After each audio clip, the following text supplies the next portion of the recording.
nikah itu hukumnya adalah sunnah. Dan tidak semua jomblo disunnahkan untuk nikah. Ada 2 kriteria mendasar yang harus dipenuhi oleh seorang jomblo agar dia disunnahkan untuk menikah.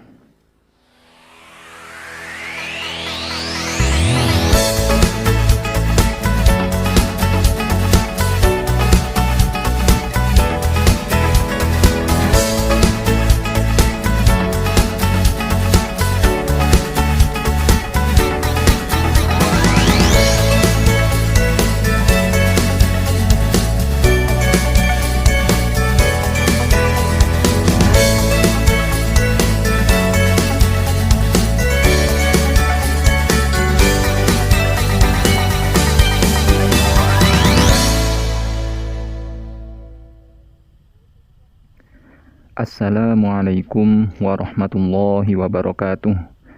Bismillahi wa bihi badaina walau abadna ghairahu syaqina wa habbadha rabbahu wa habbadina wa habbadha Muhammadun hadina. Kembali lagi bersama saya Durrah di channel Buya Thaibah. Apa kabar para pemirsa?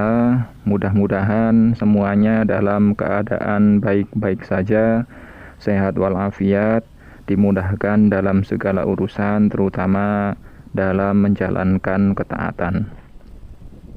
Para pemirsa dimanapun Anda berada, pada kesempatan kali ini saya akan berbicara tentang hal-hal yang ada kaitannya dengan kaum muda-mudi, terutama para jomblo ini ya.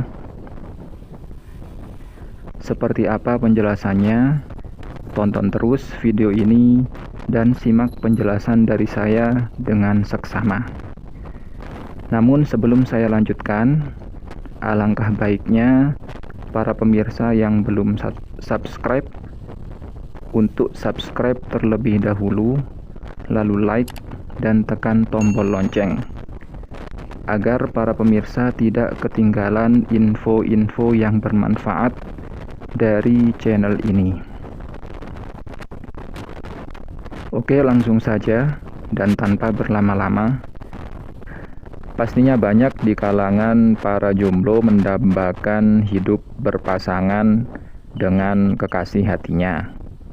Pada akhirnya, tidak sedikit dari mereka berlomba-lomba mengupayakan banyak hal demi menarik perhatian si pujaan hati. Itu hal yang wajar sih dan manusiawi. Seseorang di masa-masa puber dan setelahnya pasti mengalaminya. Saya juga pernah mengalami hal itu. Para pemirsa di masa-masa seperti itu pastinya juga mengalami hal yang sama. Tertarik dengan lawan jenis, ingin hidup bersamanya, terutama dengan ikatan yang sah.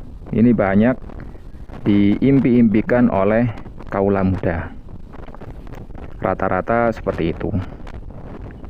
Itu hal yang wajar dan manusiawi. Namun para pemirsa, ada satu hal yang perlu diingat dan tidak boleh untuk dilupakan.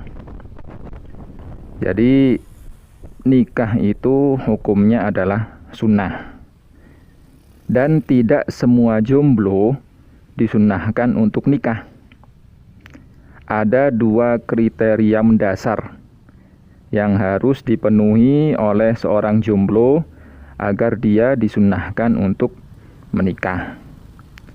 Kriteria pertama, si jomblo memang sudah punya keinginan yang besar buat menyalurkan hasrat biologisnya kepada lawan jenisnya. Dia sudah punya keinginan besar untuk menikah, atau bisa disebut dengan ngebet lah. Kriteria kedua, si jomblo sudah punya biaya untuk menikah, seperti mahar, nafkah untuk calon istri, punya duit buat beliin pakaian sang calon istri dan lain-lain. Jika 2 hal ini belum ada, maka tidak disunnahkan bagi si jomblo buat nikah. Kalau ada si jomblo sudah punya biaya nih, misalnya ada jomblo sudah punya biaya nikah, misalnya sudah mapan tapi belum kepengen nikah, ini gimana? Jomblo model seperti ini dianjurkan untuk menyibukkan diri dengan ibadah, seperti pergi ke majelis-majelis ilmu agama, belajar kepada para ulama Ahlussunnah wal Jamaah yang thiqoh, yang dapat dipercaya, punya mata rantai keilmuan yang jelas, yang bersambung sampai Rasulullah.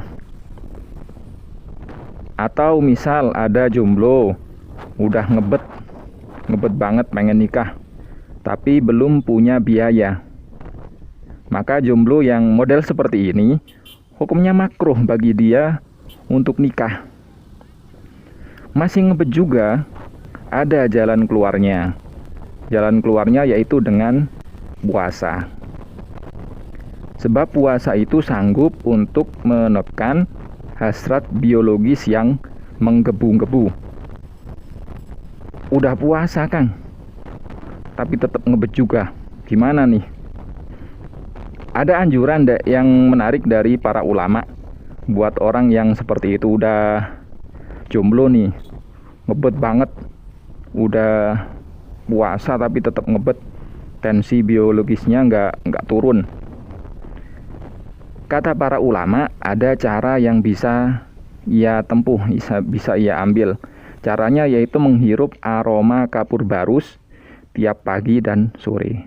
Awas ya, dihirup ini, bukan dikunyah, bukan dimakan, bukan diseduh sama kopi. Jadi dihirup setiap pagi dan sore.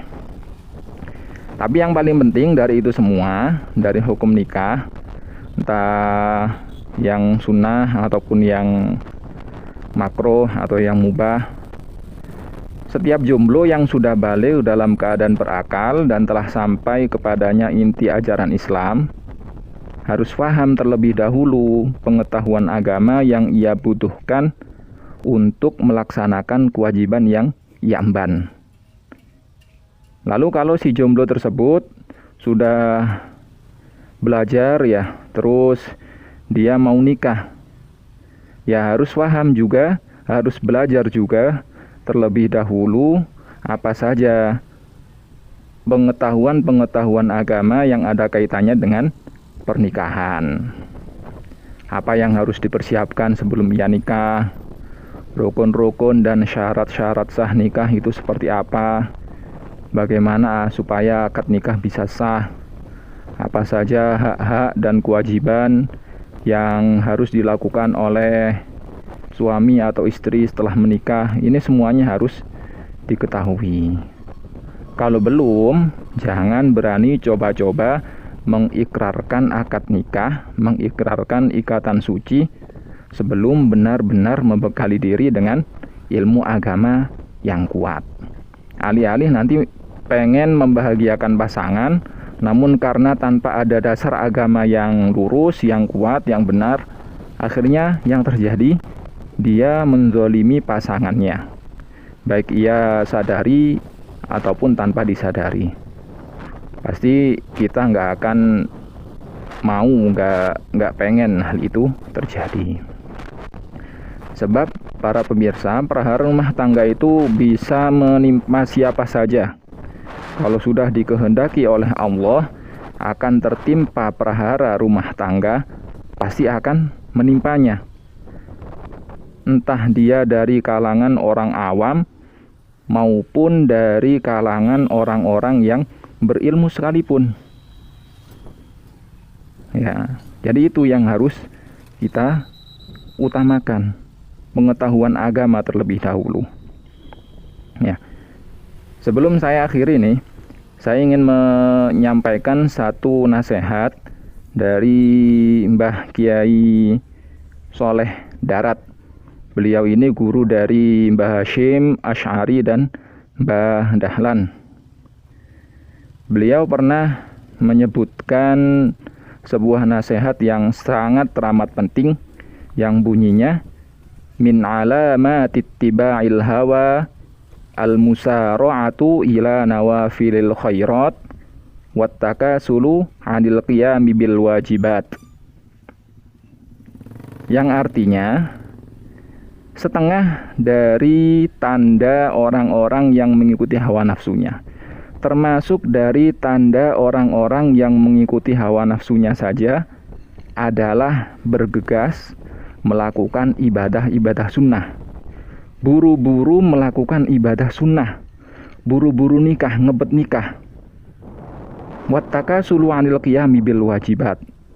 Namun bermalas-malasan mendirikan ibadah-ibadah yang wajib. Dia malas untuk melakukan kewajiban dengan benar. Malas untuk belajar materi-materi agama yang wajib untuk dipelajari.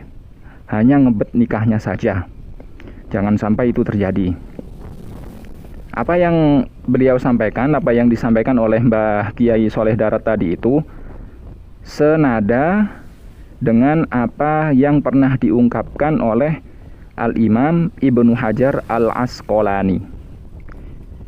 Al-Imam Ibnu Hajar pernah berkata, "Man syaghalahul fardu 'anil nafli fahuwa ma'dzur wa man syaghalahun naflu 'anil fardi fahuwa maghrur." Yang artinya, siapa yang meninggalkan ibadah sunnah karena sibuk dengan ibadah fardu, ya, nggak sempat nikah misal ya, karena sibuk belajar ilmu agama yang wajib, maka ia dianggap uzur, nggak dosa. Hal seperti itu nggak dosa. Namun siapa yang meninggalkan hal yang fardu, nggak sempat ngaji, nggak mau ngaji perkara-perkara yang wajib untuk dikaji. Kenapa? Karena melakukan ibadah sunnah, ngebet nikah. Maka ia tertipu bujuk rayu setan. Harus kita waspadai ya hal-hal seperti itu. Mungkin itu saja yang bisa saya sampaikan untuk video saya kali ini. Kita sambung lagi di video-video berikutnya. Wassalamualaikum warahmatullahi wabarakatuh.